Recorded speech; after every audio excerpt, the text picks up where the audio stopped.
just because it will close out some of these plays. All right, it's a Rome Terizla. I'll be damned. I love it. It's not the first time. I love it. Yeah, it's not the first time. Yes. But there we go, jumping into Landon here. Once again, game number 1 of this best of 5. Either team that loses this will have to go down to the lower bracket.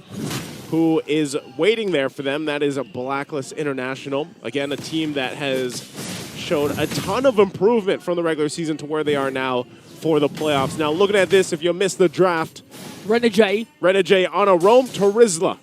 A Rome Isla. That's one of the picks that really grinds my gears. It grinds your gears. You sound like Midnight. Because it's so slow.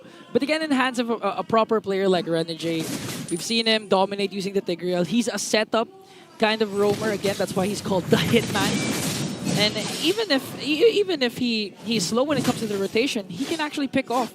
Especially when the penalty zone connects on crucial moments and aid Domeng and Demon Kite to just, farm up early on, get those objectives that they need, get the necessary, the objectives that they need again, and dominate the early game, especially since they have the Julian, which in this case, he only needs 3 levels to have his power spike. I would say for me, the Julian and the fact that you have King Kong on the Suyo, aside from the heroes, that being a very interesting matchup, because you just don't see Julian pop up too often anymore. I can't, the matchup themselves between the junglers, Demon Kite and King Kong, is so exciting because they're very mechanical players, and they love the assassin picks too. Pretty much everyone is playing them right now. But Demon Kite in general, we saw what he was capable of doing even against some of the best junglers in the league. He is one of them. And King Kong now, I would say, when people have been watching him through the regular season, oh, hold on. Oh, a good catch right away. Kirk flickers in. Edward manages to escape Super Friends with the flicker in, but not going to catch Edward, though. Counterattack coming in from Aurora. They might bring down Super Friends in the first blood. We'll go to you. Fnatic works on to get the turtle, but they're not even done. They're going to catch one more. Demon Kite is going to fall down. They want to extend the lead by taking down Renegade. Renegade's Terizla, though, too slow to escape. Wow. The attack coming in from King Kong. A diversion play will ensue here as they also bring down Yue. When you thought that was a good clash, a great clash from Aurora, Fnatic Onic just turned things around unexpectedly. I thought they were just going to go for the turtle and that's the trade. Stop it at there. And again, I don't know if we're going to see it, but a replay would be great because that was so great. They punish Super Friends for missing, by the way, and aggressively flickering. They punish them. A King Kong actually stops the turtle for a little bit, re-engages, gets the turtle, and then they get a couple kills. So Fnop goes up, turns a bunch in their favor. And it could have gone really bad if it was just a punish on Super Friends for flickering forward, but man, that's hopefully a preview of this series as a whole that we have unfolding in front of us. Here we go, jump in from Brusco. Brusco goes with the AOG Kelra. Look at the rockets coming in from Kelra, bursting down Renegade. That's a great pickoff once again from a very active Brusco. Now, so far, we've been seeing Gatot Gacha in the flames having a hard time, but Domeng, though, getting zoned out by King Kong and Brusco. See, I'm saying, when you're a Terizla and you're seeing Gatot Gacha do that, you're only hoping, you're like, man, I wish I could jump into the air across the map, So it's almost got to be up to Yue to be like, yeah, I'll take the Avatar of the Guardian, and hopefully I can do that. Because Renegade essentially, like you said, he's slow.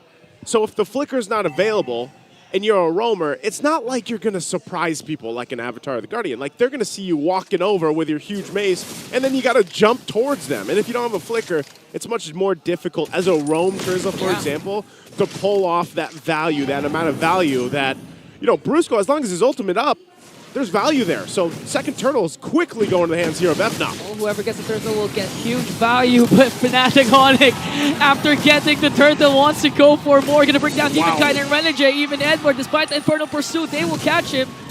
Kirk's going to pick up a kill on to Edward. No trade once again for Aurora, and now a diversion play. They're going to send out Kelra and Brusco. This is very quickly turning into a snowball fest right now for Fnop. Wow, even that. Just threat enough that Domeng actually flickers. Because look at this, Yoji? another jump. They're depriving Demon Demon Kite of his Kite. orange buff, but not just that, he's also gonna take his own life. As King Kong once again gets a kill. And now flexing onto Edward. A dominant start for the Sonics. They're feeling it. Fnatic Onic Philippines is feeling it right now, and I don't know, man. There's something about this Gatacacha pick that teams are going to have to do, and that's why it's prioritized so much, right? Because of, look at the amount of pressure. As soon as that ultimate's up, you jump in. You can make a call, put pressure where you need to. Not only that, though, but there's so much map pressure because there's also a Louis Yi. So as the game goes on, you have to deal with a multifaceted approach from Fnatic Onic Philippines and Rora.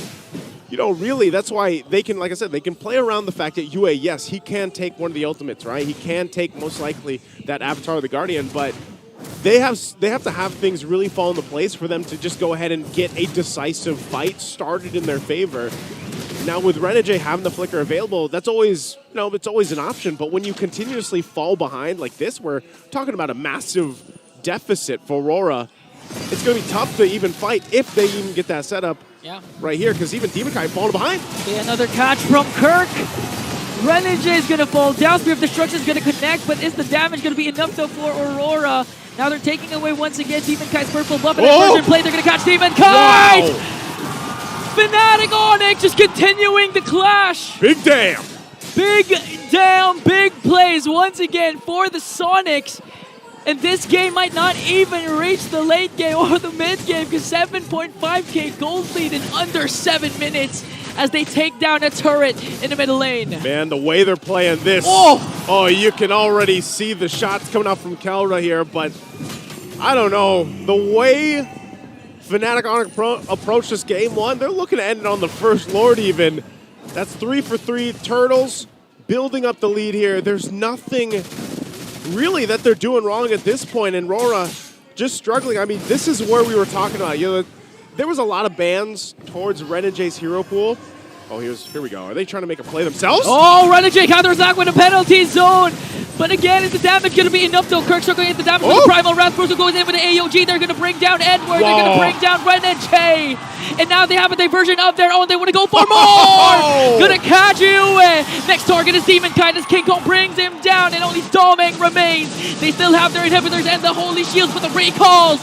The thunder, the lightning shines brighter than the northern lights of Aurora as they want to end this game as quickly as possible. Gonna take down an inhibitor in the middle lane. I can't recall when I've seen a team play with this much aggression and have this kind of lead this early on.